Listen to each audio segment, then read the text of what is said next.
लगातार 4.5 साल तक राजस्थान में जिस तरह से किस्सा कुर्सी का चलता रहा, एक कुर्सी छोड़ने को तैयार नहीं था और दूसरा कुर्सी को छोड़ने को तैयार नहीं थे। और उनके इस किस्सा कुर्सी के की द्वंद्व में राजस्थान के 7.5 करोड़ लोगों ने पिछले 4.5 साल तक एक एक दिन खून के घूंट पी करके, आंसुओं को बहा करके बिताए। सरकार की प्राथमिकता, जैसे मैंने कहा, केवल कुर्सी बचाने की होने के कारण से राजस्थान हर मोर्चे पर विफल हुआ। आर्थिक दृष्टि से राजस्थान बेहाल हुआ। योजनाओं के इंप्लीमेंटेशन, जल जीवन मिशन से लेकर के अन्य योजनाओं तक सभी के इंप्लीमेंटेशन में राजस्थान देश के सबसे नीचे की पंक्ति वाले प्रदेशों में जाकर के शुमार हुआ। शिक्षा के दृष्टिकोण से केवल थोथी घोषणाएं और उनके नीचे धरातल पर तैयारी न होने के चलते हुए राजस्थान बुरी तरह से पिछड़ा। भ्रष्टाचार में राजस्थान 1 नंबर पर पहुंचा। अपराधों के दृष्टिकोण से यदि मैं देखूं तो शांत प्रदेश, सौम्य प्रदेश, भाईचारे का प्रदेश राजस्थान पिछले 4.5 साल में 1,10,00,000 लाख से ज्यादा आपराधिक केसेस रजिस्टर हुए हों, ऐसा प्रदेश बना। एनसीआरबी के आंकड़ों के आधार पर राजस्थान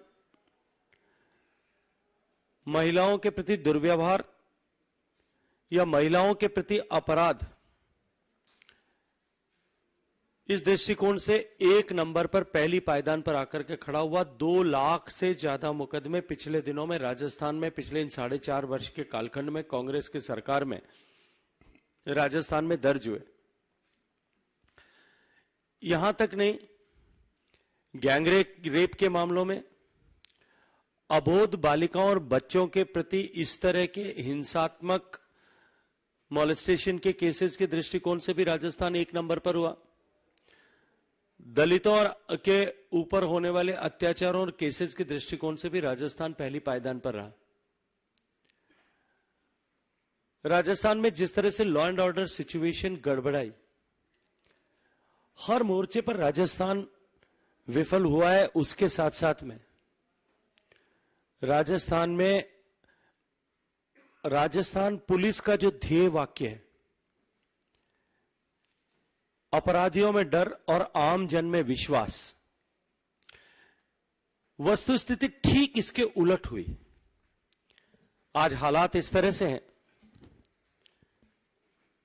कि जेलों से बंदूकों की नोक पर अपराधी छुड़ाए जा रहे हैं।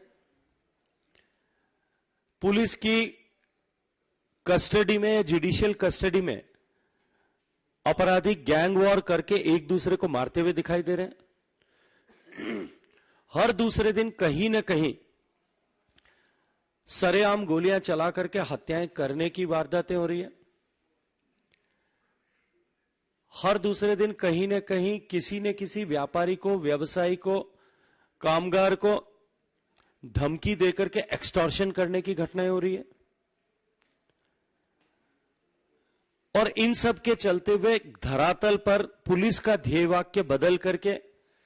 हालात ये बयान करते हैं कि राजस्थान के आम जन में डर है और अपराधियों के हौसले चरम पर हैं। यदि मैं केवल महिलाओं के विरुद्ध हुए अपराध और आपराधिक घटनाओं का जिक्र करूं, जिनमें जैसा मैंने कहा कि राजस्थान पहले पायदान पर आकर के खड़ा हुआ है। मीडिया की खबरों के अनुसार यदि मैं आकलन करता हूं तो राजस्थान में प्रतिदिन 17-18 रेप की ऐसी घटनाएं रजिस्टर होती हैं और लगभग प्रतिदिन 5 से 7 एवरेज मर्डर के केसेस रिपोर्ट होते हैं। अब एकाएक इतनी सारी जो है रेप की घटनाएं बढ़ने के कारण से मुझे लगता है कि वो दिन निश्चित ही लोकतांत्रिक राजस्थान के इतिहास का काला दिन होगा कि जिस राजस्थान में रिश्तों की इतनी महत्ता है,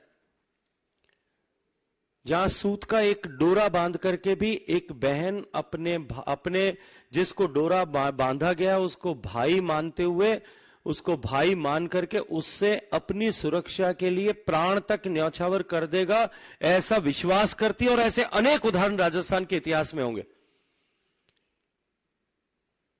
उस राजस्थान में मुख्यमंत्री जी ने जो है मीडिया के सामने चर्चा करते हुए यह कहा और राजस्थान के रिश्ते नातों को शर्मसार किया कि रेप की अधिकांश घटनाएं रिश्तेदारों द्वारा ही कारित की जाती है। विषय यहीं तक समाप्त नहीं होता।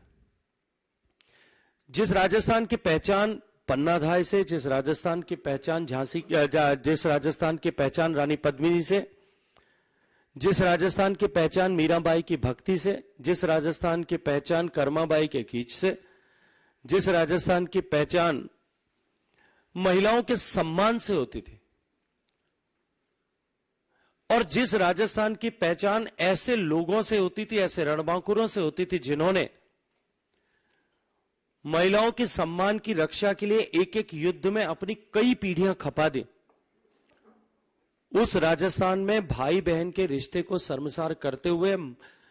मुख्यमंत्री ने जो टिप्पणी की उससे आगे बढ़कर के राजस्थान सरकार के काबीना मंत्री अशोक गहलोत साहब के सबसे वरिष्ठ मंत्री, सबसे भरोसे के मंत्री, जिन्होंने गहलोत साहब की कुर्सी को बचाने के लिए आलाकमान तक को चुनौती दे डाली, ऐसे शांति धारीवाल साहब ने विधानसभा के पटल पर खड़े होकर के निर्लज्जता के साथ में यह कहा कि राजस्थान में रेप के मुकदमे ज्यादा इसलिए होते हैं क्योंकि राजस्थान मर्दों का प्रदेश है। और दुर्भाग्य यह है कि जब वो निर्लज्जता के साथ में ये स्टेटमेंट दे रहे थे, तब उस विधानसभा के मंदिर में बैठे हुए कांग्रेस पार्टी के सारे विधायक ठहाका लगा करके हंस रहे थे और टेबल पीट रहे थे। रिश्तों को शर्मसार करने वाली इन सब परिस्थितियों के बीच जिस तरह से राजस्थान में एकाएक पिछले दिनों में इस तरह की घटनाओं की सुनामी आई है, मैं केवल बाढ़ कहूंगा तो मुझे लगता है कि मैं राजस्थान में हो रही घटनाओं और राजस्थान की माताओं बहनों की अस्मिता के साथ में जिस तरह से खिलवाड़ हो रही है उसके साथ में न्याय नहीं कर पाऊंगा, या जिस तरह की भावनाओं का अतिरेक आज राजस्थान की माताओं बहनों के मस्तिष्क में दौड़ रहा है, उनके मन में जितना भय है उसके साथ में न्याय नहीं कर पाऊंगा। मैं सिर्फ पिछले 7 दिन में हुई कुछ घटनाओं का यदि उल्लेख करूं कि राजस्थान में 9 जुलाई को चित्तौड़गढ़ में निम्बाहेड़ा में 13 साल से लिव इन रिलेशन में रह रही महिला के साथ में आपराधिक घटना होती है। 10 जुलाई को राजधानी जयपुर में मनचले इकट्ठे होकर के खो नागौरिया में, जवाहर नगर में और बाजार नगर में छात्राओं के साथ में, राह चलती छात्राओं के साथ में दुर्व्यवहार करते हैं, अपमानजनक व्यवहार करते हैं। करौली के नांदोती में दलित युवती के साथ में पहले गैंगरेप होता है, फिर उसको जो है गला घोंट करके मार दिया जाता है। इतना ही नहीं, फिर उसके ऊपर मुंह पर एसिड डाल करके उसको जलाने का प्रयास किया जाता है और बाद में उसको कुएं में फेंक दिया जाता है। इस तरह की हृदय विदारक घटना के बाद 15 जुलाई को जोधपुर में, जो माननीय मुख्यमंत्री जी का गृह नगर भी है, वहां एक अबोध बालिका 7 साल की मासूम से स्कूल में पढ़ाने वाले स्कूल के कर्मचारी के द्वारा, जो इस विश्वविद्यालय में पढ़ती है उसके कर्मचारी के द्वारा सेक्सुअल असॉल्ट, ऐसी हिंसा, यौन हिंसा हुई हो, इसकी घटना उद्घाटित होती है और यह पता चलता है कि ये पहले भी कई बार हो चुकी है। वो अखबारों की सुर्खियों से हटती है। उसके साथ ही दूसरे दिन शिक्षा के मंदिर में जवाहरलाल जोधपुर जयनारायण व्यास विश्वविद्यालय में, जिस विश्वविद्यालय का मैं भी छात्र रहा हूं, जिस विश्वविद्यालय का मैं छात्र संघ का अध्यक्ष रहा हूं, हम सबको निश्चित रूप से शर्मसार करने वाली ऐसी घटना कि जहां एक नाबालिग लड़की के साथ में 3 लड़कों ने सुबह 4 से 4:30 बजे के बीच दरमियान में रेप किया। रात को 10 बजे उस बच्ची के साथ में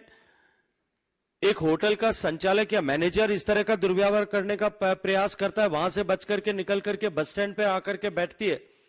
अपराध सिर्फ इतना था कि वो अपने किसी साथी के साथ में घर से निकल करके जोधपुर आ गई थी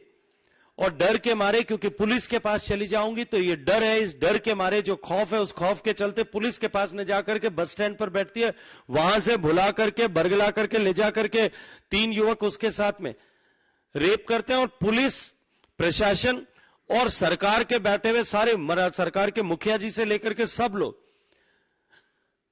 जन सहयोग से उन अपराधियों को गिरफ्तार कर लिया गया है, इसके लिए अपनी पीठ ठोकते हुए नजर आते हैं। प्रश्न तो वहां यह उठना चाहिए था कि रात को 10 बजे से लेकर के सुबह